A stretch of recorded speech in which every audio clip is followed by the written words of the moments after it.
আমার দপ্তর প্রধানের পারমিশন লাগবে, দেন উত্তর দেবো। তো আপনার এই যে কাজটা যথাযথ হচ্ছে না, আপনি ফিল্ডে আছেন। আমি আমারটা বলছি, আপনি কথা বাড়ান না। আপনার কথা বাড়ানোর চেষ্টা করছেন, সাংবাদিকরা এটাই করে। হ্যাঁ, দরকার নাই। না, আপনার এই যে রাস্তার যে পিচ যেখানে আগে দিয়েছেন, সেটা হাতের ঘষা পায়ের ঘষা দিলেই উঠে যাচ্ছে।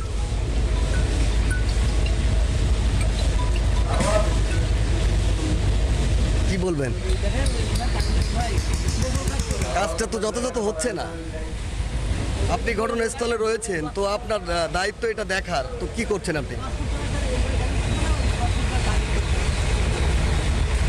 একটু কথা বলেন।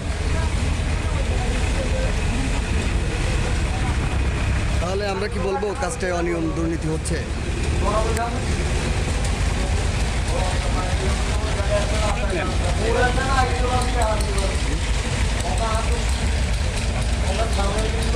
কাজটা